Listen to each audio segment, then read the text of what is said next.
जी अस्सलाम वालेकुम। कैफ 7 आज के लेक्चर का आगाज़ करते हैं, लेक्चर नंबर 68।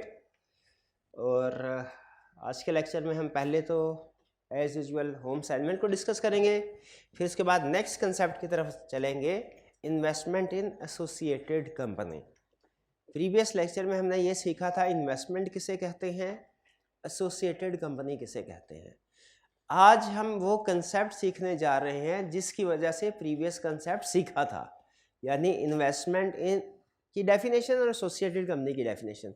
मेन थीम क्या है आज के लेक्चर का कि अगर किसी भी कंपनी ने किसी एसोसिएटेड कंपनी में इन्वेस्टमेंट करनी हो, किसी भी कंपनी ने, पब्लिक कंपनी के ऊपर ये रिक्वायरमेंट बेसिकली अप्लाई होती है, पब्लिक कंपनी ने किसी एसोसिएटेड कंपनी में इन्वेस्टमेंट करनी हो, उसे स्पेशल रेजोल्यूशन पास करना पड़ेगी और कुछ दूसरी कंडीशंस को पूरा करना पड़ेगा। यानी एसोसिएटेड कंपनी में इन्वेस्टमेंट करनी है, इसके लिए कुछ कंडीशंस हैं। आज के लेक्चर में हम वो कंडीशंस पढ़ेंगे, लेकिन उससे पहले प्रीवियस लेक्चर में से कोई क्वेश्चन हो तो पूछ लीजिए। 20% शेयर होल्डिंग और 20% वोटिंग पावर क्या एक ही बात है? ये डिपेंड करता है। अगर तो कंपनी का सिर्फ ऑर्डिनरी शेयर कैपिटल है तो 20% शेयर होल्डिंग और 20% वोटिंग पावर एक ही बात है। लेकिन अगर कंपनी का ऑर्डिनरी शेयर भी है, प्रेफरेंस शेयर भी है, तो फिर 20% वोटिंग पावर और 20% शेयर्स में फ़र्क है, क्योंकि उस सूरत में 20% वोटिंग पावर से मुराद सिर्फ ऑर्डिनरी शेयर्स हैं, प्रेफरेंस शेयर्स नहीं है। क्लियर हो गया? तो जिस कंपनी का सिर्फ एक ही शेयर कैपिटल है ऑर्डिनरी, उसमें 20% शेयर्स या 20% वोटिंग पावर सेम है। लेकिन जिस कंपनी का ऑर्डिनरी शेयर भी है, प्रेफरेंस शेयर भी है, उसमें 20% वोटिंग पावर से मुराद सिर्फ ऑर्डिनरी शेयर्स के 20% है, प्रेफरेंस शेयर्स नहीं गिने जाते। और की क्वेश्चन? अगर होल्डिंग की एक सब्सिडियरी कंपनी है, सब्सिडियरी की एक एसोसिएटेड कंपनी है, तो एसोसिएटेड होल्डिंग की सब्सिडियरी है, सब्सिडी की एसोसिएटेड है, वो होल्डिंग की एसोसिएटेड है। ठीक है, यानी यूं समझ लीजिए जैसे होल्डिंग की होल्डिंग सब्सिडी की सब्सिडी भी सब्सिडरी होती है ना, तो वैसे समझे एसोसिएटेड की एसोसिएटेड भी एसोसिएटेड होती है। ठीक है, ऐसे आपको स्ट्रक्चर समझ आ जाएगा जी। अच्छा चलिए अब क्वेश्चंस की तरफ चलते हैं। होम असाइनमेंट में 3 क्वेश्चन थे, question 1 2 3। Question number 1, discuss the nature of relationship between companies or undertaking in following cases. Azam is a director in ABC Limited, a public company limited by shares. He is also a director in DEF Limited. Azam is also a partner in a partnership firm named GHI Enterprises. तो बताइए क्या relationship है? ABC और DEF ये आपस में क्या है? Associated companies. और ABC और GHI या DEF और GHI ये एसोसिएटेड अंडरटेकिंग्स है, एसोसिएटेड कंपनीज नहीं, लेकिन एसोसिएटेड अंडरटेकिंग्स है। क्लियर जी? एसोसिएटेड कंपनी अंडरटेकिंग फर्क बताया था ना। To discuss the nature of relationship between companies or undertaking in following cases. Babar is a director in ABC limited and is also owner of more than 20% shares of JKL private limited. Associated company, एक company में director, दूसरे में 20% या उससे ज्यादा का share holder associated हो गई। क्या एक पब्लिक कंपनी और प्राइवेट कंपनी एसोसिएटेड हो सकती हैं? बिल्कुल हो सकते हैं। Question 3, discuss the nature of relationship between companies in each of the following cases. A, ABC limited is holding company of DEF limited and KLM limited. ABC holding company है, उसकी एक सब्सिडियरी डीईएफ है, दूसरी KLM है। क्या ये तीनों ही आपस में एसोसिएटेड है? एबीसी और डीईएफ तो है ही है, एबीसी और केएलएम तो है ही है, लेकिन डीईएफ और केएलएम भी एक दूसरे की एसोसिएटेड कंपनीज है। क्यों? Both are under common management और control. B, national investment trust owns 25% shares in ABC limited and 30% shares in XYZ limited. तो एसोसिएटेड हो गई? हो गई? हो गई कि नहीं हुई? देख देख मैं पढ़ाया था अभी। National investment trust owns 25% shares in ABC limited and 30% XYZ। नहीं है, क्यों एसोसिएटेड नहीं है? शाबाश, एक्सेप्शन में था। सी, Saima is a director in ABC Limited and she is also independent director appointed in XYZ Limited. Independent भी एक्सेप्शन में है, ठीक है। पहली एक्सेप्शन ही यही है, दूसरी कौन सी है? तीसरी कौन सी है?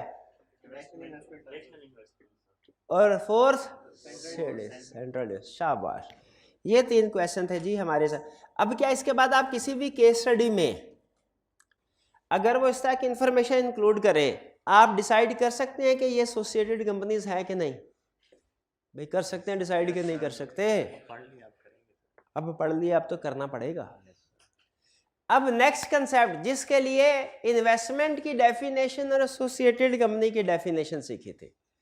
इन्वेस्टमेंट इन एसोसिएटेड कंपनी के एक by public company, public company को तो अंडरलाइन करें। अगर एक पब्लिक कंपनी ने इन्वेस्टमेंट करनी है एसोसिएटेड कंपनी में तो क्या कंडीशन है? हेडिंग को पहले समझे। हेडिंग क्या कह रहा है? Investment in associated company by a public company. और इंतहाई अजीब बात सुन ले, याद रखने वाली, कि अगर इन्वेस्टमेंट करने वाली कंपनी पब्लिक है ना, हेडिंग क्या बता रही है? इन्वेस्टमेंट करने वाली कंपनी पब्लिक है तो ये कंसेप्ट अप्लाई होगा। अगर इन्वेस्टमेंट करने वाली प्राइवेट कंपनी है ये कंसेप्ट अप्लाई नहीं होगा। नहीं समझ आई ना बात की? बताइए, जो कंपनी इन्वेस्टमेंट करने जा रही है उसका पब्लिक होना जरूरी है कंसेप्ट अप्लाई होने के लिए, कि जिसमें इन्वेस्टमेंट की जा रही है उसका पब्लिक होना जरूरी है, जो करने जा रही है। ठीक है, investment in associated company by a public company, ये ध्यान में रखिएगा। Generally directors have power to make investment in a company through their board meeting. हाँ याद आया, ये पावर्स ऑफ डायरेक्टर में पढ़ा था, टू मेक इन्वेस्टमेंट। जनरली किसी कंपनी में इन्वेस्टमेंट करनी है, ये फैसला किसका होगा? डायरेक्टर्स का। But for investment in associated company special resolution of member is required. लेकिन अगर एसोसिएटेड कंपनी में इन्वेस्टमेंट करनी है उसके लिए स्पेशल रेजोल्यूशन चाहिए। एक पब्लिक कंपनी ने एसोसिएटेड कंपनी में इन्वेस्टमेंट करनी है, क्या रिक्वायरमेंट है? स्पेशल रेजोल्यूशन चाहिए। हाँ, इन्वेस्टमेंट से पहले एसोसिएटेड डिटरमिन हो चुकी होगी। ठीक है, तभी तो इन्वेस्टमेंट इन एसोसिएटेड कंपनी का कंसेप्ट अप्लाई होगा। Conditions or restrictions for investment in associated company के कंडीशंस क्या है? ठीक है, के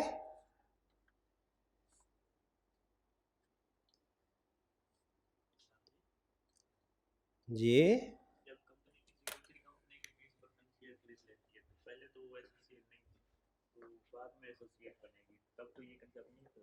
हाँ नहीं अप्लाई होगा। एक कंपनी के हमारे पास 15% शेयर है, हमने 7% और शेयर खरीदने हैं, तो अभी क्या वो एसोसिएटेड है? तो कंसेप्ट अप्लाई नहीं होगा। जब 22% शेयर्स खरीद लेंगे, अब 1% भी शेयर्स खरीदने हैं तो कंसेप्ट अप्लाई होगा। तो पहले एसोसिएटेड बनेगी फिर कंसेप्ट अप्लाई होगा। आगे चलते हैं जी। कहते जी कंडीशन और restriction for investment in associated company under. क्या कंडीशन है? ए पब्लिक कंपनी, फिर से पब्लिक कंपनी आपको है, ऊपर भी पब्लिक कंपनी लिखा है, नीचे दोबारा लिखा है public company can invest in associated company following conditions are met. क्या कंडीशंस है? Approval of members is obtained by passing special resolution. Members की अप्रूवल लो स्पेशल रेजोल्यूशन वाली। दूसरा, स्पेशल रेजोल्यूशन में लिखो क्या? Nature, period, amount of investment and other terms and condition of investment. Nature से क्या मुराद है? कि लोन है, इक्विटी है, गारंटी है या एडवांस है, वो नेचर लिखनी पड़ेगी। पीरियड, कितने साल के लिए इन्वेस्टमेंट कर रहे हैं, अमाउंट ऑफ इन्वेस्टमेंट कितने मिलियन की इन्वेस्टमेंट है, and other terms and condition of investment, ठीक है, उसकी वापसी वगैरह का क्या तरीकाकार होगा। और याद रखिएगा इन्वेस्टमेंट में लोन भी शामिल है, क्योंकि आगे अब सारी कहानी जो आने वाली है वो लोन की आने वाली है। यहाँ तक क्लियर? तो बताइए, एक प्राइवेट कंपनी ने एसोसिएटेड कंपनी में इन्वेस्टमेंट करनी है, क्या कंडीशंस हैं? कोई कंडीशन नहीं है, ये हुई ना बात। और पब्लिक कंपनी ने इन्वेस्टमेंट करनी है, क्या कंडीशंस हैं? स्पेशल मेंबर्स की अप्रूवल चाहिए, स्पेशल रेजोल्यूशन, और स्पेशल रेजोल्यूशन में लिखा जाएगा नेचर, टाइम, अमाउंट और अदर टर्म्स एंड कंडीशन वगैरह। कहता और इफ, अगली बात सुने, if investment is in the form of loan और एडवांस, फिर if investment is in the form of, इसको तो अंडरलाइन कर ले, तो फिर मजीद ये भी काम करने हैं, मजीद ये भी काम करने हैं। ऊपर वाले काम तो हर इन्वेस्टमेंट के केस में करने हैं ना, ये हर केस में ये वाली कंडीशंस कब पूरी करनी है? If investment is in form of loan और एडवांसेस, तो फिर ये नीचे वाले काम भी करने हैं। नीचे वाले काम कब करने हैं? इफ इन्वेस्टमेंट की कितनी शक्लें हो सकती है? लोन, एडवांस, इक्विटी,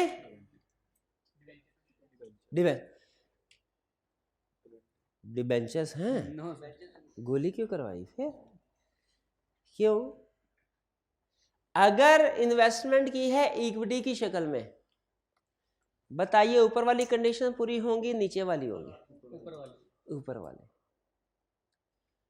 और अगर इन्वेस्टमेंट की है लोन की शक्ल में,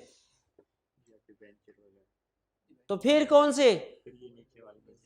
फिर नीचे वाली मजीद लगेंगी। बच गया, मजीद का लफ्ज टाइम सिर्फ बोल दिया, मजीद, यानी ऊपर वाली कंडीशन तो लगे ही लगेगी। ये देखिए यहाँ पे आल्सो लिखा हुआ है, शैल आल्सो मेड। एग्जाम में कभी आ सकेगा शेयर में इन्वेस्टमेंट करने जा रहे हैं, क्या कंडीशन है? सिर्फ ऊपर वाली बतानी है।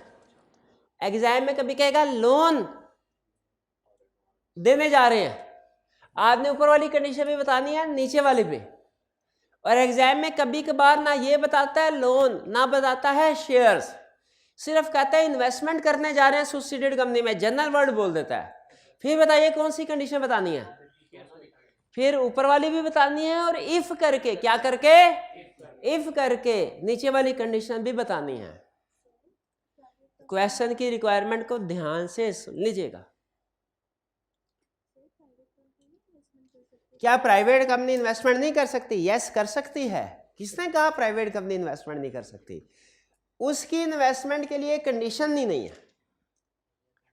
जब हम ये कहते हैं ना कि investment in associated company by public company, public company के लिए कंडीशन है, तो इसका ये मतलब नहीं प्राइवेट कंपनी कर ही नहीं सकती। इसका मतलब क्या है? प्राइवेट कंपनी कर सकती है बगैर कंडीशंस के। तो पब्लिक कंपनी ने एसोसिएटेड कंपनी में इन्वेस्टमेंट कर दी है। फिर से कंसेप्ट स्टार्ट करते हैं, क्या कंडीशंस है? अप्रूवल चाहिए मेंबर्स की स्पेशल रेजोल्यूशन, अप्रूवल चाहिए मेंबर्स की स्पेशल रेजोल्यूशन के जरिए। और स्पेशल रेजोल्यूशन में क्या लिखा जाएगा? Nature, period, amount of investment, other term वगैरह वगैरह। अगर इन्वेस्टमेंट लोन या एडवांस की शक्ल में हो तो मजीद कुछ कंडीशंस पूरी करनी है। अगर लोन की शक्ल, तो मजीद कंडीशन क्या पूरी करनी है? ध्यान से सुन लो मेरा भाई। Investment shall be made through a written agreement, ज़बानी कलामी नहीं होगा इन्वेस्टमेंट। दोस्त को ज़बानी कलामी इन्वेस्टमेंट कर देते हैं ना, दोस्त उधार मांगे ज़बानी कलामी दे देते हैं, वो भी एसोसिएटेड कंपनी ही है एक तरह से, लेकिन कहता है वो पर्सनल ट्रांजैक्शन है, नेशनल पर से कोई रिक्वायरमेंट नहीं है। लेकिन अगर दोस्त कंपनी बना ले, आप भी बड़े होकर कंपनी बना ले, फिर अब कंपनी ने कंपनी को लोन देना है, रिटर्न एग्रीमेंट होगा, ज़बानी कलामी बात नहीं होगी। अगर लोन देना है, ये ऊपर वाली बात ध्यान में रखिएगा, in the form of loan, this agreement shall indicate nature, purpose. Loan कौन सा है, शॉर्ट टर्म है क्या लॉन्ग टर्म? अब भाई बता, शॉर्ट टर्म के लॉन्ग टर्म? पर्पस क्या है? पैसे नहीं है, सामान खरीदना है, रॉ मटेरियल की प्रॉपर्टी खरीदनी है बिल्डिंग बनाने के लिए। पीरियड कितने अरसे के लिए, 1 साल, 2 साल, 3 साल, 4 साल, 5 साल। रेट ऑफ रिटर्न किसे कहते हैं? इंटरेस्ट रेट को। इंटरेस्ट रेट का नया नाम, कभी इंटरेस्ट रेट को कह देते हैं प्रॉफिट, कभी उसको कहते थे रिटर्न ऑन इन्वेस्टमेंट, कभी कह देते हैं मार्कअप, लेकिन रहेगा तो सूद का सूद ही भाई, ऐसा ही है ना। नाम बदलने से काम थोड़ी बदल जाता है, फंक्शन थोड़ी बदल जाते हैं। मोटरसाइकिल का नाम ये है, बड़ाइश त्यारा है, बस के आगे लिखा होता है ना, बड़ा नहीं क्या बड़ाइश त्यारा बन जाता है, त्यारा बन जाता है, रहता तो बस ही है ना है। तो चाहे मार्कअप कह लें, चाहे प्रॉफिट रेट कह लें, चाहे रिटर्न ऑन इन्वेस्टमेंट कह लें, रहेगा तो सूद। सूद बोला करें, जो सूद में कंसेप्ट है वो इंटरेस्ट में नहीं है ना, तो रहेगा तो सूद ही। और फीस और कमीशन, अगर कोई कमीशन वगैरह है, रीपेमेंट शेड्यूल, किसी को कमीशन देते होंगे या कोई लीगल फीस वगैरह होती होगी ना, लीगल डॉक्यूमेंटेशन के ऊपर लीगल फीस भी तो होती है, नहीं होती? उस स्टैम्प पेपर वगैरह। Repayment schedule for principal and interest. Repayment schedule भाई वापस कब करोगे? सारा एक ही दफा करोगे कि इंस्टॉलमेंट्स में करोगे? सिक्योरिटी जमानत के तौर पे क्या रखवाओगे? And penalty clause in case of default, अगर टाइम पे किस्त नहीं पहुंची सजा क्या मिलेगी, जुर्माना क्या होगा, ये सारी बातें लिखनी है लोन एग्रीमेंट में। क्या क्या बातें लिखनी है, कोई सी 5 बताएं। लोन एग्रीमेंट एसोसिएटेड कंपनी में इन्वेस्ट करना, आप अपना 200 मिलियन इन भाई के एसोसिएटेड कंपनी इन्वेस्ट करने जा रहे हैं, कोई लिखत पढ़त करेंगे कि नहीं करेंगे? क्या क्या लिखेंगे उस एग्रीमेंट में? Repayment schedule, rate of return,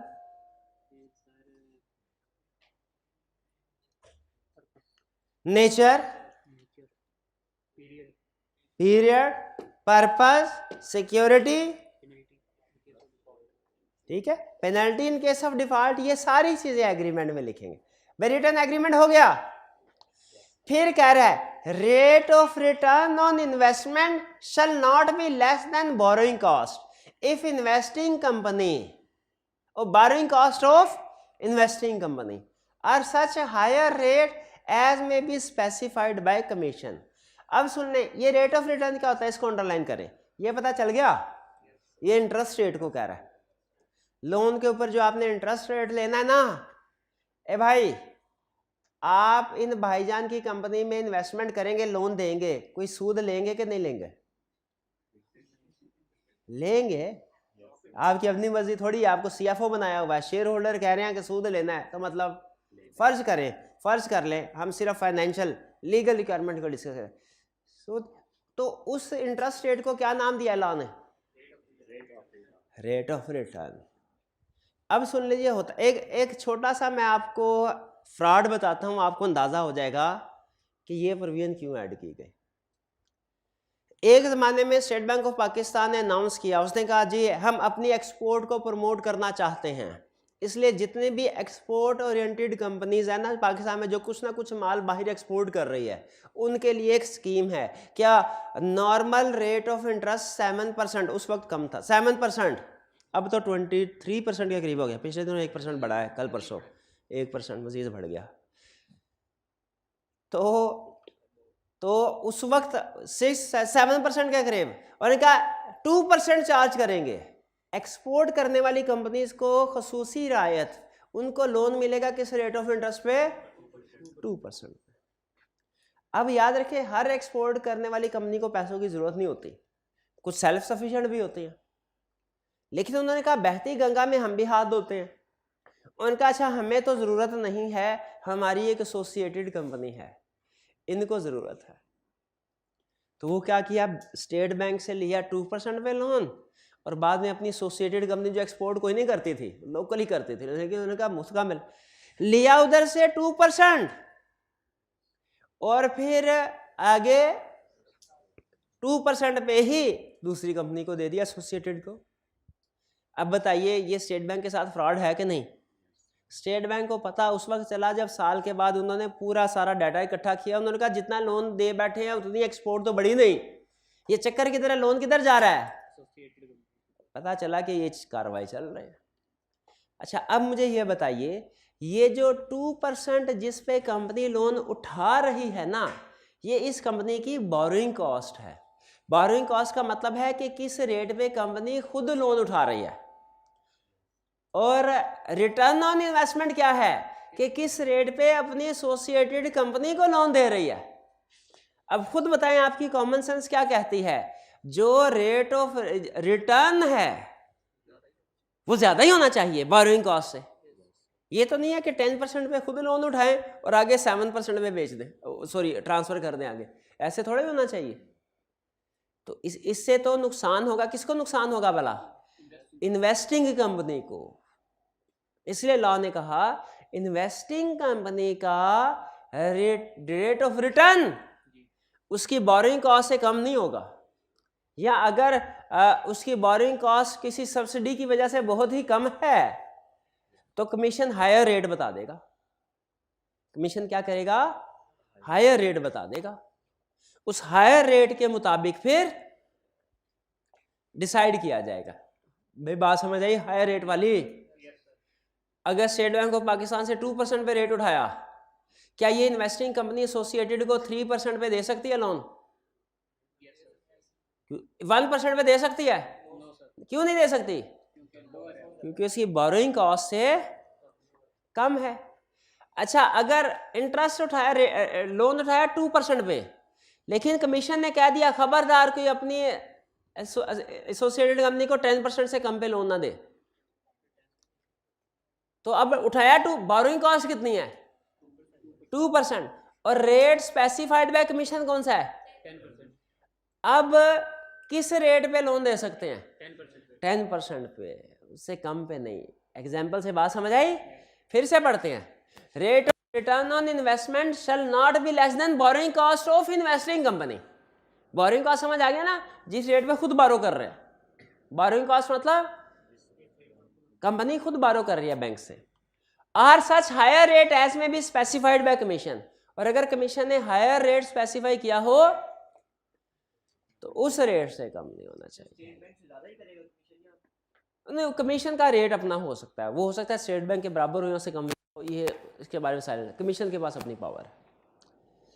भाई रेट ऑफ रिटर्न वाले समय, पहला लोन एग्रीमेंट, पहले एग्रीमेंट की कंडीशन थी, फिर रेट की कंडीशन आ गई, दोनों कंडीशन पूरी हो गई। आगे चले मजीद condition, director of investing company shall certify that investment is made after due diligence. After due diligence, due diligence क्या होता है? तफ्तीश करो, इन्वेस्टिगेशन करो, ड्यू डिलीजेंस। स्टूडेंट आया, सर डिस्काउंट दे दें, हालात बहुत ख़राब हैं, हालात बहुत ख़राब हैं। स्टूडेंट अच्छा हालात ख़राब हैं, वाकई आपके घर वालों को पता है कि आपके हालात ख़राब हैं? जी सर घर वालों को पता है, अगर नहीं यकीन तो ये लीजिए मेरा आईफोन और मेरे वालिद साहब को कॉल कर लीजिए। अब बताइए क्या इन्वेस्टिगेशन बनती है कि नहीं बनती? नहीं बनती अब तो, है ना, अब तो फौरन पता चल गया, ठीक है। लेकिन अगर आईफोन से पता ना चले तो क्या फिर भी जो भी आके कहे, अब देखिए स्टूडेंट बनकर नहीं सोचना, न्यूट्रल बन के सोचना है। अगर कोई बंदा आपके पास आए और आपसे कोई फेवर डिमांड करे, आपके उधार चाहिए फॉर एग्जांपल, आप उसकी ड्यू डिलीजेंस करेंगे वाकई इसको पैसों की ज़रूरत है कि नहीं, और वाकई ये इसी मकसद के लिए पैसे इस्तेमाल करेगा, और वाकई ही ये बाद में पैसे रिटर्न कर देगा। अब बताइए इन्वेस्टिगेशन करनी चाहिए कि नहीं? इसको कहते हैं ड्यू डिलीजेंस। ड्यू डिलीजेंस के साथ लिख लीजिए, इसका मतलब क्या है? इन्वेस्टिगेशन। अब बताइए एसोसिएटेड कंपनी हमसे पैसे मांगने आई, अब पब्लिक कंपनी ने इन्वेस्टमेंट करनी है उसमें, उसको लोन देना है, क्या इन्वेस्टिगेशन होनी चाहिए? ये तो नहीं कि वही काम करना है वो जो मिर्जा गालिब करते थे, पता ना, उधार लेके उधार मांग के क्या करते थे मिर्जा गालिब, पी शरबत शुरू पी लेते थे कोई, तो अंग्रेजी जामे शीरी। अच्छा तो कहीं ऐसा तो नहीं इन्होंने वही काम, भाई इन्वेस्टिगेशन होनी चाहिए कि नहीं? कौन इन्वेस्टिगेशन करेगा? डायरेक्टर्स करेंगे। और ये उन्होंने ना, ये डायरेक्टर्स के ऊपर बहुत बड़ी जिम्मेदारी है कि अगर उन्होंने लोन अप्रूव करने, लोन देने से पहले डायरेक्टर ने ड्यू डिलीजेंस करना। ठीक है, किस लिए? ड्यू डिलीजेंस में क्या इन्वेस्टिगेट करना है? That borrower has ability to repay the loan as per agreement, कि बोरोअर लोन को रीपे करने के काबिल है कि नहीं। क्या ड्यू डिलीजेंस करनी है? अगली कंडीशन ड्यू। भाई अभी तक कितनी कंडीशंस हो गई? पहली कंडीशन, अच्छा एक तो जनरल कंडीशन है सबके लिए, स्पेशल रेजोल्यूशन वाली, और स्पेशल रेजोल्यूशन में जो कुछ लिखा जाएगा।